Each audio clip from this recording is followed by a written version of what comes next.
బాబా ఓం నమ శివాయ. ఓం సాయి.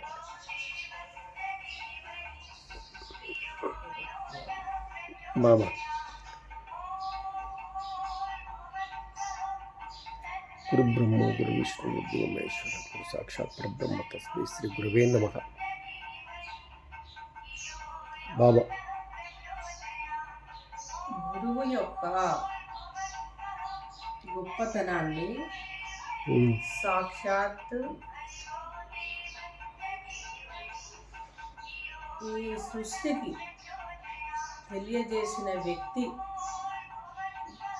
ఆది గురువైనటువంటి శివుడు. ఆయన మొట్టమొదలుగా భగవంతుడి రూపంలో ప్రత్యక్షం కాకుండా సాక్షాత్ ఒక గురువు రూపంలో తన యొక్క జ్ఞానాన్ని జ్ఞాన సూర్యుడై ఈ సృష్టికి వెలుగును ప్రసాదించడానికి రావడం జరిగింది.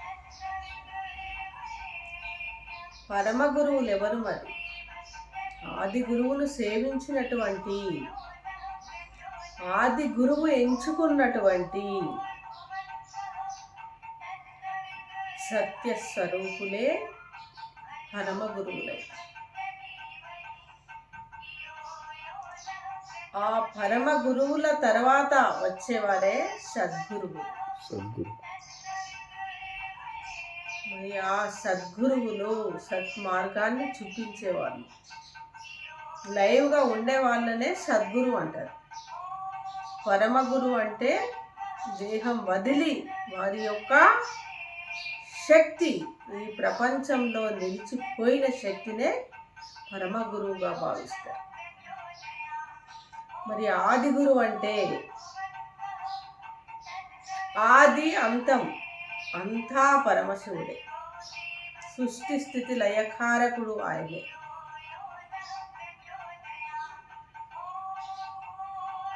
అద్వైత స్వరూపం ఆయనే.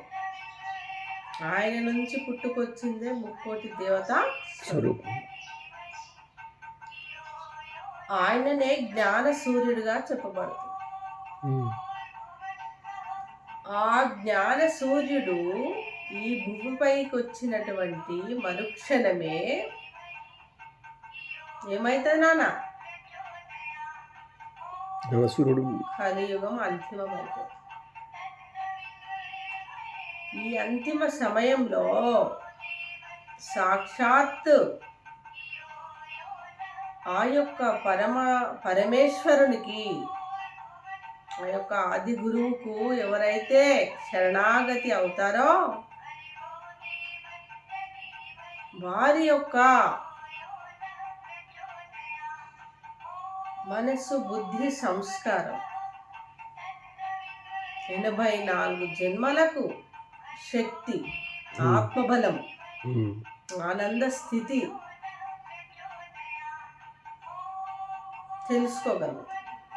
ఎవరి ద్వారా? జ్ఞాన సూర్యుడి ద్వారా. మరి మన లోపలికి మనం ప్రవేశించిన తర్వాత ఆత్మ జ్యోతిని, ఆత్మ అనే జ్యోతిలో వెలుగును చూడడం అంటే మన లోపలికి మనము ప్రయాణం చేసినప్పుడు, అన్వేషించినప్పుడు భగవంతుడి యొక్క శక్తి ద్వారా ఆత్మ ఏమైపోతుంది నాన్న? పరిశుద్ధమైపోతుంది.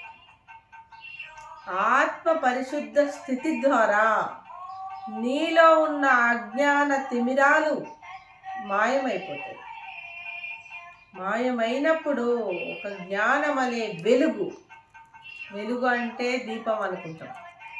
వెలుగు అంటే ఈ 2 కనుల కనిపించే యొక్క వెలుగు అనుకుంటాం. కానీ 2 కనులు మూసిన తర్వాత నీ లోపలికి అంతర్గత స్థితిలో నువ్వు పయనం చేసినప్పుడు పరమాత్ముడి యొక్క శక్తి నీ ఆత్మకు జోడైనప్పుడు నిజమైనటువంటి వెలుగును శక్తిని, ఆనందాన్ని, అద్వైతాన్ని నువ్వు సాక్షాత్కరిస్తావు. గురువు యొక్క గొప్పతనము ఈ ప్రపంచంలోనే చాలా గొప్పనైనది. ముక్కోటి దేవతలు సైతం గురువు ముందర గురువుకు శరణాగతి కావాల్సింది.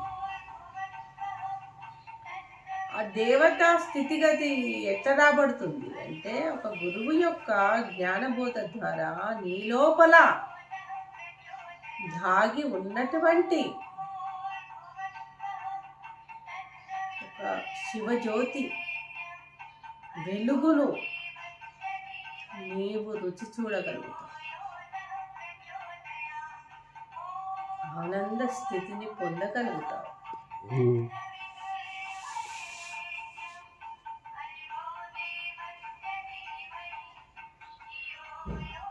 ఆ పరమశివుడి యొక్క శక్తిలో నీ ఆత్మ లయమైనప్పుడు నీ లోపల పూర్వ జన్మలో దాగి ఉన్నటువంటి పాప కర్మలు ఏమైపోతాయి? భస్మమైపోతాయి. భస్మమైనప్పుడు నువ్వు ఒక అద్వైతాన్ని చూడగలుగుతావు. ఒక శాంతి నెలకొల్పబడుతుంది నీ లోపల. పరంధామాన్ని నీ లోపలనే చూడగలుగుతావు. పంచతత్వాలను నీలో దర్శించగలుగుతావు. షట్చక్ర శుద్ధి కాబడుతుంది.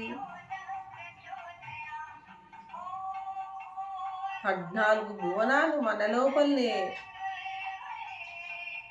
14 భువనాలను పాలించే భువనేశ్వరి ఈ సృష్టి లోపల ఉన్నదా, నీ లోపల ఉన్నదా?